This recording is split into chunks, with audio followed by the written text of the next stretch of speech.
So, Coach, the podium is yours, and then we'll open it up for Q&A. Okay. Always good to be with you.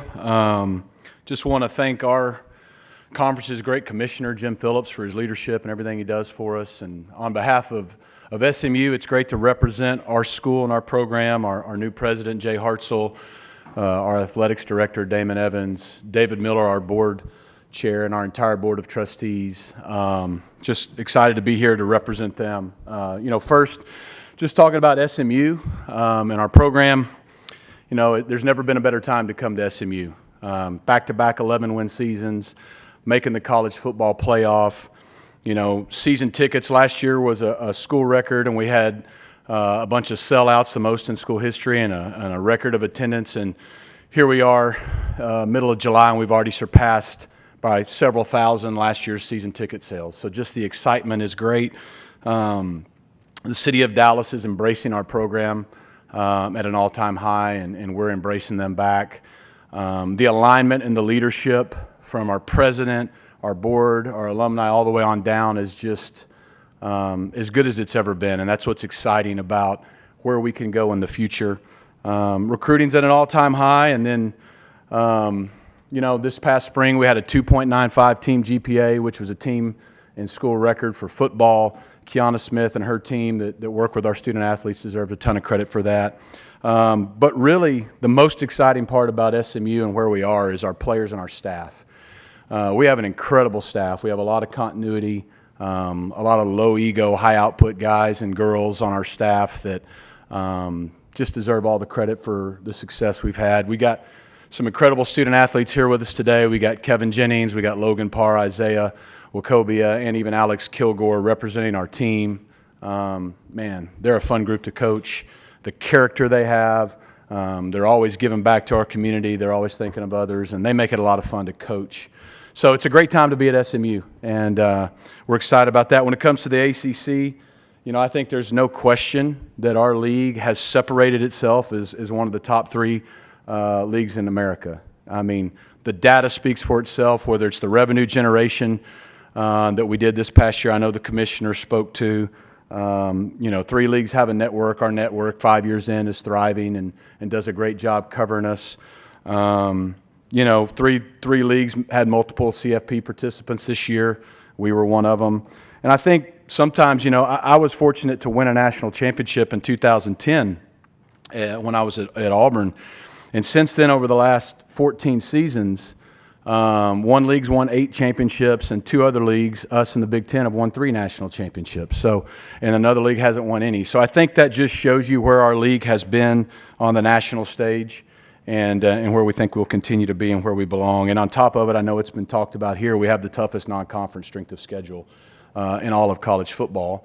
And we're going to partake in that this year as we play 2 really good teams from the Big 12 and Baylor and TCU that are both 9-win teams a year ago. When you start talking about the state of college football, I know there's a lot of questions that will probably come on that, a lot of change, a lot of transition. I do think the CSC and the revenue sharing situation has a chance to be a step in the right direction. It's obviously very new. I think the key to that will be, is there accountability and is it enforced? If it's strictly adhered to, I think it creates good consistency for college football, for coaches, for players, for administrations, and everyone. But that's the key. It's going to have to be held accountable. We still need massive congressional help in a lot of areas, from codifying that a little bit, but also, most importantly, in protecting our players from bad actors in the agency world. There's good agents out there, but all the agents need to be registered. We need to put a cap. I know it's being proposed on the agency commission so families and players aren't taken advantage of. We need standardized contracts and a lot of things that we need congressional help on so it's equal across all states. And then, I think we need to reimagine the college football playoff. It's at a time where I know it's being discussed. The players and the fans come first. That's what we're supposed to be about. I think more is always better. I know it's out there. I think 16 teams would be great. More access for more teams, more players, more conferences.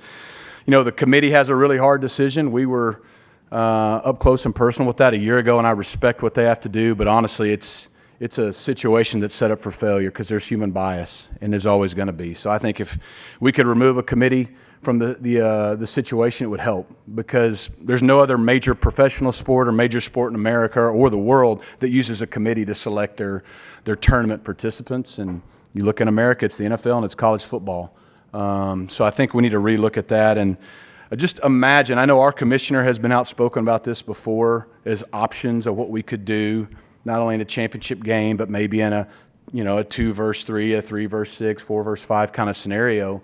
Imagine if Championship Saturday every year, right after Thanksgiving, was your 4 Power 4 conference championship games, and you had a 3 versus 6 and a 4 versus 5 in every conference playing to try to get in a 16-team playoff. I mean, it would be like March Madness Thursday and Friday. It would be the best Saturday that college football could ever manufacture. So I think we need to reimagine and think outside the box a little bit instead of just going down the same path we've gone down before. And we got a great opportunity to do that, so I hope leadership will do that. And then the last thing I'll hit with is we got a good group here from SMU. Craig James is actually in the building with us. Craig James, Eric Dickerson, arguably one of the best duos and tandems all time in college football.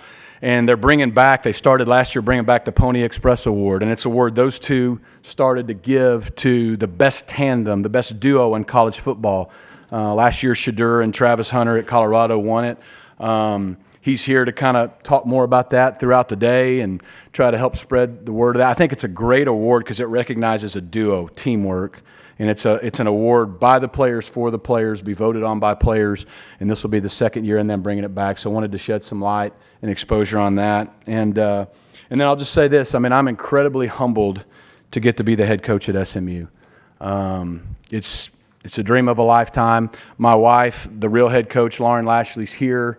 My 4 kiddos, 2 sets of twins at home.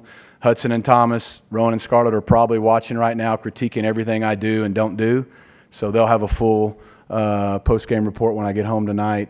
And then just to get to coach these guys and represent our university is really cool. So with that, I'm from Arkansas. I live in Texas. So whatever y'all want to do, let's do it.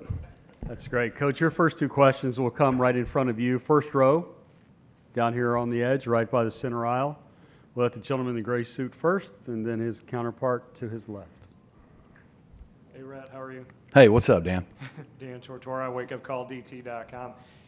To speak on the expansion of the college football playoff, be it staying at 12, expanding to 14 or 16, why do you believe that the ACC should be a multi-bid? We got to see that with you in Clemson. Why should it continue to be a multi-bid conference? Great question. Again, I don't think it's up for discussion. It should be 16. More is better. Now, I don't think you got to go crazy over that because it is football, but we saw last year what the playoff can do. On-campus games, fantastic. Everything it does for our game. More exposure, more access, creates more fan bases and more people involved in the season throughout the year, more conferences. When it comes to our league, it should be talked about more. It should be easy. I just shed some light on. I mean, there's only been 3 leagues win a national championship that have teams in their league right now since 1990. All the teams that have won a national championship in 1990 are either in the ACC, the SEC, or the Big Ten.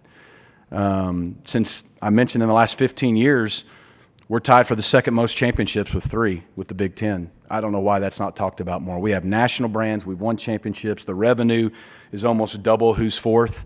We have our own network, the competition, the investment. I just think it speaks for itself. And so most people want to see things decided on the field, so let's let it happen that way. I don't think there's any question that if it stayed at 12, we're every year a multi-bid league. I mean, Miami should have been last year at 10-2. There's no question they were one of the top 12 teams in America. But it does get tough, and especially when you have a human committee making decisions. Again, it's a hard job. It's set up for failure. They're great people. They do the best they can.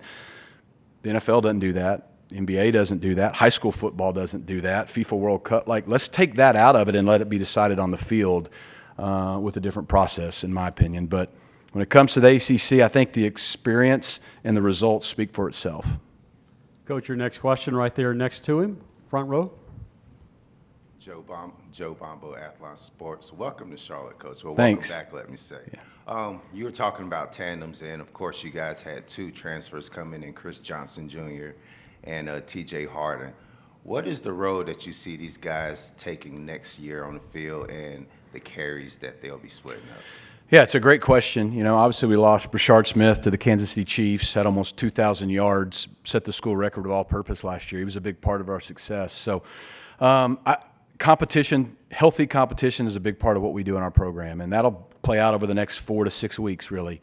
We feel like we have 4 really talented players at running back. Derek McFall returns for his true sophomore year. Similar style player to what Brashard is. He can catch the ball. He can run between the tackles. He's explosive. A year of experience. I think he's poised to have a good season for us. You mentioned Chris Johnson. Similar style player. Fast, explosive, can catch the ball, good in space. So those guys give you that versatility. TJ's coming over from UCLA where he led their school in rushing.